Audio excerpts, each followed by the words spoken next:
Hi friends, so today I'll be talking about Chapter 2 of our Drugs and Behavior textbook. The title of the chapter is Drug Use as a Social Problem, and I'll be going over the first quarter of the chapter, which is pages 23 through 30. So the first heading I have here is called Land of the Free. So why did government leaders decide it was necessary to restrict some drugs? So there are three reasons for this, the first of which is toxicity, which is the belief that some drug sellers were considered to be endangering the public health because they were selling dangerous toxic chemicals, often without labeling them or putting appropriate warnings.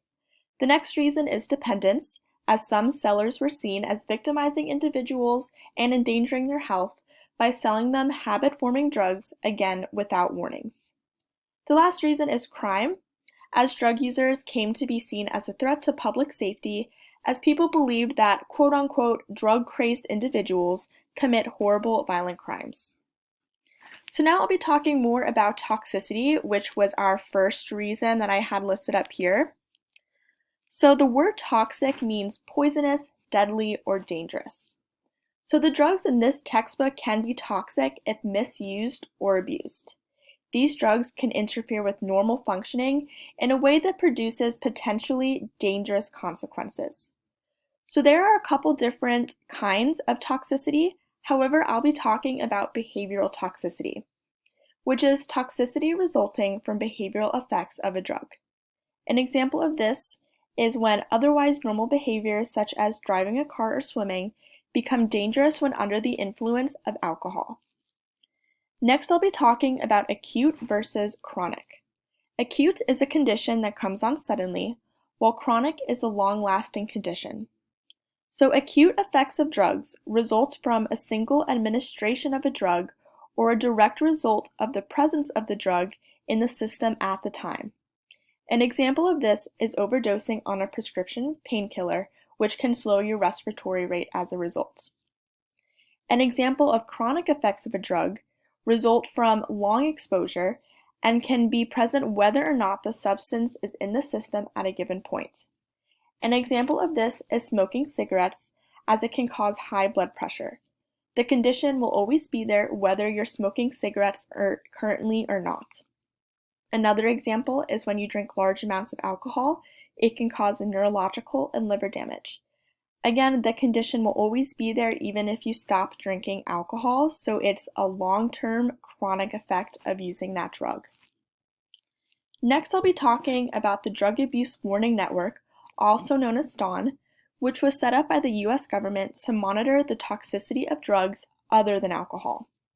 So DAWN collected data on drug-related emergency room visits in major metropolitan areas. However, it was discontinued in 2011. From DAWN's last collected data, alcohol when mixed with some other drug was first place for the amount of emergency room visits. Prescription opioids, including the widely prescribed Vicodin and OxyContin, have become increasingly involved in causing medical emergencies in the past 2 decades as well. They might have even passed cocaine in 2016. Other prescription drugs, such as benzodiazepine sedatives such as Xanax, sleeping pills such as Halcion, and antidepressants are also becoming increasingly important. The CDC found in 2012 that there are about 40,000 drug overdose deaths.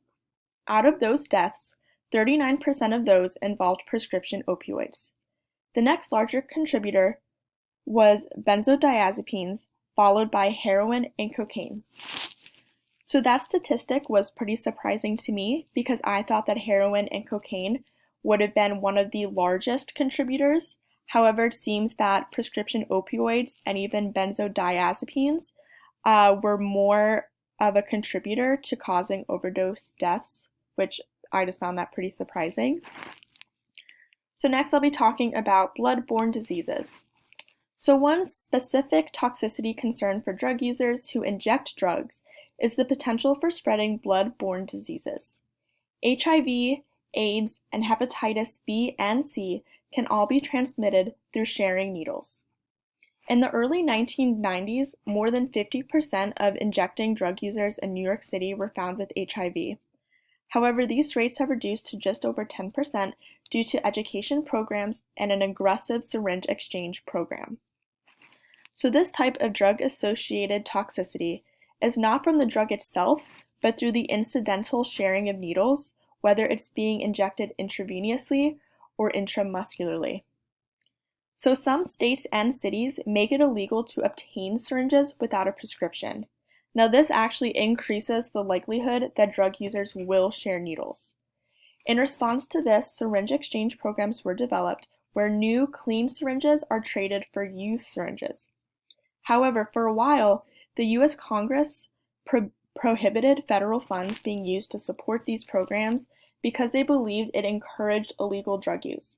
However, the U.S. Congress no longer prohibits funds being used to support these programs, which is a good thing because it will help stop the spread or slow the spread of blood-borne diseases through sharing needles. Next, I'll be talking about the 3 basic processes. So there are 3 processes that may occur with repeated drug use. Each of these processes can be defined and studied by researchers interested in understanding drug dependence. So these 3 processes are tolerance, physical dependence, and psychological dependence. I will first be talking about tolerance, which is when repeated exposure to the same dose of a drug results in a lesser effect.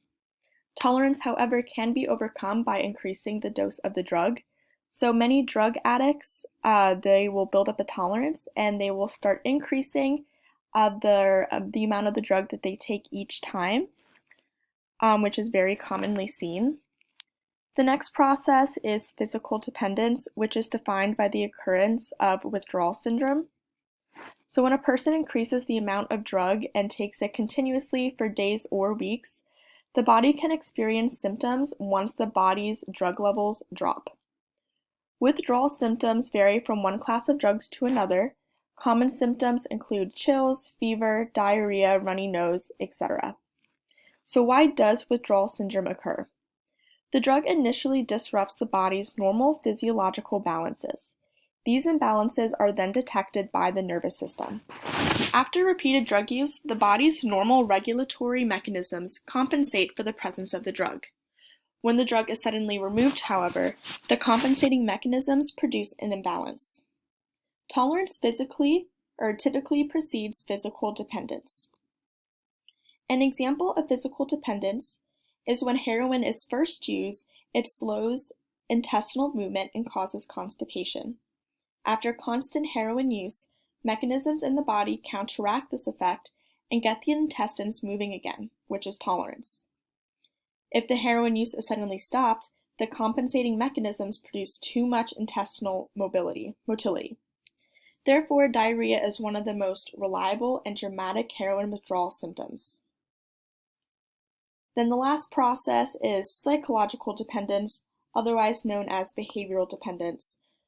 So this can be defined in terms of observable behavior.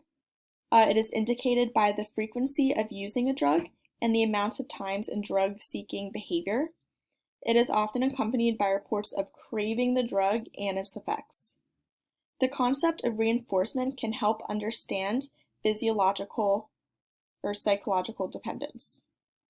So reinforcement is a procedure in which a behavioral event is followed by a consequent event such that the behavior is then more likely to be repeated. An example of this is the behavior of taking a drug may be reinforced by the effect of the drug. So that is all I have for you guys today, all about the social effects of using drugs. It's a social problem. And yeah.